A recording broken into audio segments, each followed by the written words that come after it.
Well, thank you for joining us for the next in our series of Safety is Personal. And we all know that safety is personal, and we all have a safety story. And at the heart of those stories is making sure that our loved ones, our friends, our families get home every night safe, and they get to live their fullest life. Today, I am honored to be with Anthony Nuckles, and he joins us here from Atlanta, where we're at the UPS headquarters. He had joined the organization back in 1987 as a package handler and has worked for the corporation for nearly 4 decades. And now he has the responsibility and honor of running the organization here in Atlanta and the southern region with 11,000 employees that he has to keep safe doing their job every day. And is just thrilled to be with you here today, sir. Thank you for joining us and telling us your Safety is Personal story. I just talked a little bit about how you started in your career here, but my intel sources have told me that there's a story that might be earlier than that really set you on your safety journey. All right. Well, thanks, Lorraine. Thanks for having me. And yeah, man, when you say almost 4 decades, that makes me seem old, right? But yeah, almost 4 decades. But, what really started me on my safety journey was, and it was really January the 12th, 1998. I was going about my normal UPS journey, just working, and then I received a call from my mom. And I got the call. She says, "Hey, are you okay?" I said, "Yeah, Mom, what's up?" She says, "I don't know what's up, but there was, the local authorities have been looking for me because she was away from home, and she says they finally caught up with her, but she wanted to know kind of what was going on." And I said, "Well, I'm fine." She says, "Well, there may be something wrong with your dad. I'll call you back."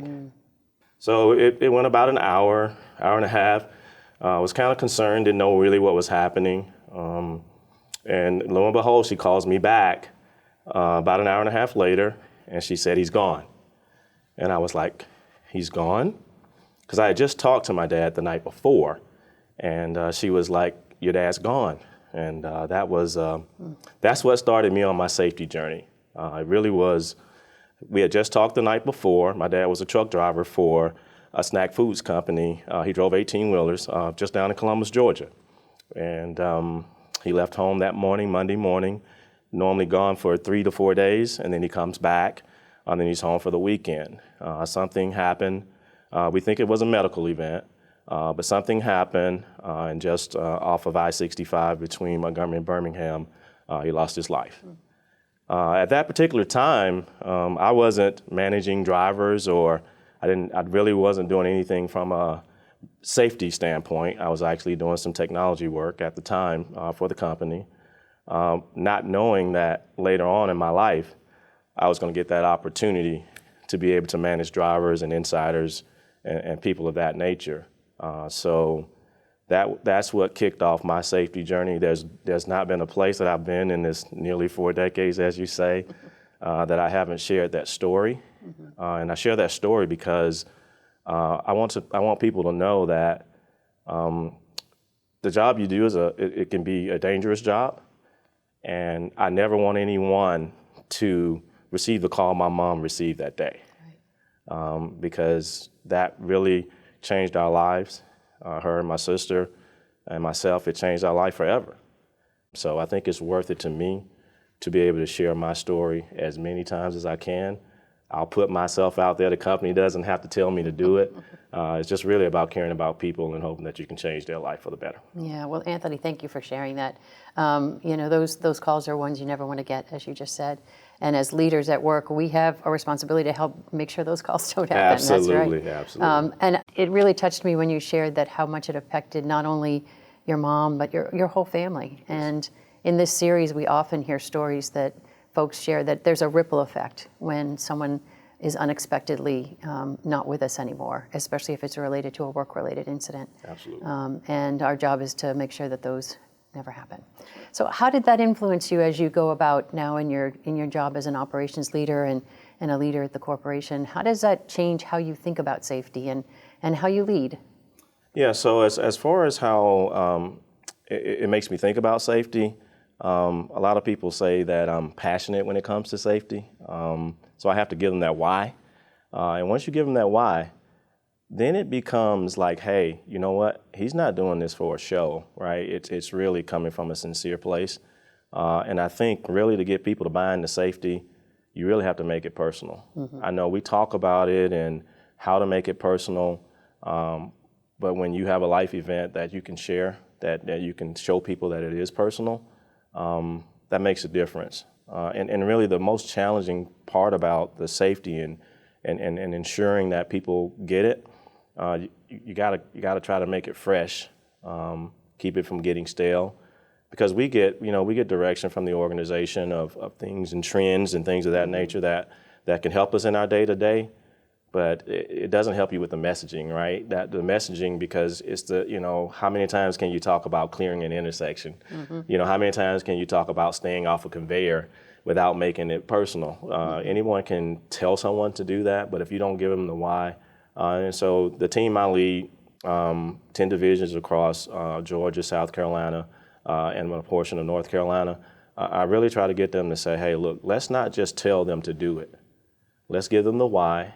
Let's make it fun so that we can get the real outcome, right? And that's that everyone goes home safe. I love that. Give them the why. Give them the why. The head and the heart, it sounds right. like, because if it's got to be fresh, it's got to be something you can actually feel in your That's gut exactly and in your right. heart. So Yes. thank you for that. When you think about the challenges specifically for UPS, I know, because this is now my job, that the roadways are one of the most dangerous things we happen to do every day is get on our roadways. Losing 44,000 folks in the last 12 months to what we could call roadway violence or roadway crashes, Right.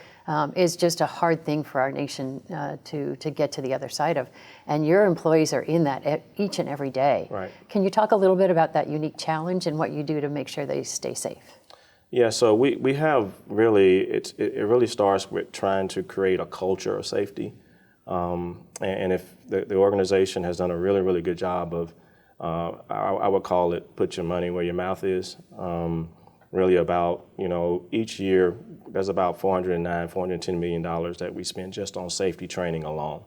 And really, when you look at the amount of employees we have, and that's over 7 million hours of training. Wow. To the employees, and that's just a start. There's another 500 or so, of safety professionals that really help us with our vision, that help us with try to keep the people safe day to day, and it's a very challenging job at best. Yeah, we often hear that safety has to really be a value. Yes. And that's an easy thing to say, but to really get it into the culture to make sure from the leadership to every person that's working in the organization that they know how important it is and what their role is. Correct. What do you think some of the new challenges might be, the things that you see on the horizon of safety that's going to be important to keep everyone going home at night? So, really, I think the new things we're doing that to try to help us, I'll start with our intergrad facilities. We have our intergrad facilities. We have a program called Lytics, which is a camera device that we use. And then also that last piece, I think, is our recognition. So if I had to start with the intergrad, this is where we send all of our drivers to learn how to operate the vehicle in a safe manner. We actually have 10 facilities across the country. We have 2 that are international. And we partner with MIT, Virginia Tech, and Institute for the Future to come up with, hey, how can we make learning fun, engaging? So we have virtual learning. We have the standard in-class learning. And then what's really cool, because I've had an opportunity to go through it myself, we have what we call a little tiny town, where we have little things that you get to drive through that obstacle course. There are like kids on the side, there's little Timmy, you have so many different things, and you're in real life situations while you're in that training. We're trying to help people realize how serious this job is, but how we can make learning fun, especially for the generation that's coming. Technology is going to be key. As I talked about, Lytics, it is a forward-facing camera that we have in our vehicles. It doesn't record anything inside the vehicle, but it does record what's in front of the driver. Mm-hmm. This allows us to get all kinds of insights, right? We get insights on driver behavior, whether it's good or whether it's bad. And we don't use it for a discipline. We use it to coach the employees. Mm-hmm. Hey, we saw where we can bring in and show them on video where they may have ran the stop sign, where they may have be following too close, where the speed may be too fast for for the conditions. This allows us to be able to really just talk to the employee, get their buy-in, and then hopefully change the behavior. Mm-hmm. And then really, Lorraine, that last piece is really got to be with the recognition. Mm-hmm. I don't know if you've heard about our Circle of Honor drivers. Mm-hmm. Yeah, so these are drivers that have driven more than 25 years or more without a crash. And the amazing stories. We just had, it's about 9,741, if my memory serves me correct, that have had that accomplishment with over 1,100 just in 2023 alone. I get a chance at one of our galas to be with them, and they're an amazing crowd. They have their gold jackets. Yeah, and that's right. Yeah, very, very special, and they know how important safety is, not only to them, but to everyone in their lives. And they often have their family members there, so it's an incredible celebration. And we make a big deal about it, because if you make a big deal about it, it's not only for the employees that have had the opportunity to achieve that, it's also about thanking their families for being along that journey, right? So if they're along with that journey, the family is along with that journey, it makes it more special to the employee. So we got to tie it all together, the training, right, the technology, and then give them the recognition. Yeah. Well, you've talked a lot about what you're doing on your job to make sure people are safe. I'm going to bring it back to you now. I know that you also are very passionate about making sure that everyone is safe, and that you work with leaders in the organization, women, minorities, to make sure that not only do they have a career in front of them, but that we're also making sure that they get what they need to be safe and to navigate their world. Can you talk a little bit about your passion there and why it's so important to make sure that we keep everyone safe? Yeah, so I mean, it's really extremely important that we keep everyone safe.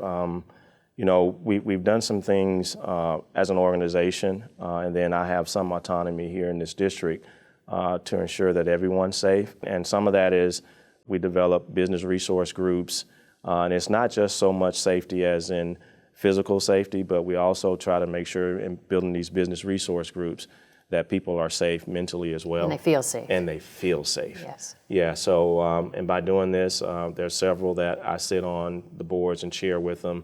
And then we want everybody to bring their authentic self to work. Number one, we'll have a better employee. We'll have an employee that feels like he or she is safe. And then from that point, you know, there's nothing that I don't think we can achieve.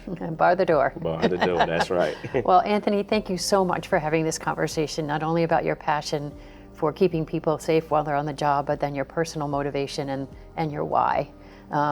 Storytelling does change lives, and I'm sure there's someone who's going to hear this story and do something different and have a passion that is inspired by you. So thank you so much for that. Thank you for having me. Thank you. So thank you for joining us in this next of our series of Safety is Personal. Everyone does need to go home at night safe, and everyone needs to feel safe to be safe. Join us in the next round.